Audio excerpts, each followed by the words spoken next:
ஒரு கரப்பான் பூச்சி உங்கள் சாப்பாட்டின் மீது ஏறினால் என்ன ஆகும் தெரியுமா?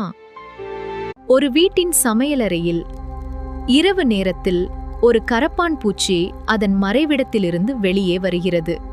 இது பெரும்பாலும் குப்பை மற்றும் பழைய சாப்பாடு இருக்கும் இடங்களில்தான் உணவு தேடி சுற்றி நடக்கும். பெண் கரப்பான் பூச்சி ஒரு சிறிய முட்டை பையை வைக்கும். அந்த ஒரு முட்டைப்பையிலேயே 30 முதல் 40 முட்டைகள் இருக்கும். 20 முதல் 30 நாட்களில் அந்த முட்டைகளிலிருந்து மிக சிறிய கரப்பான் பூச்சிகள் வெளிவரும்.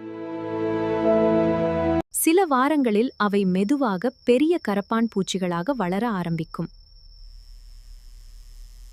இவை சாப்பாட்டின் மீது ஏறி கிருமிகளை பரப்பும். கரப்பான் பூச்சியை அடித்தாலும் இது உடனே சாவாது. இதன் உடலில் இருக்கும் சிறிய துளைகளால் மூச்சு எடுப்பதால் தலை இல்லாமலும் சில நாட்கள் உயிருடன் இருக்கும். அதனால் வீட்டை சுத்தமாக வைத்துக் கொள்ளுங்கள். சாப்பாட்டை எப்போதும் மூடி வையுங்கள். இப்படிப்பட்ட விழிப்புணர்வு வீடியோக்களுக்கு லைக் செய்து சப்ஸ்கிரைப் செய்யுங்கள்.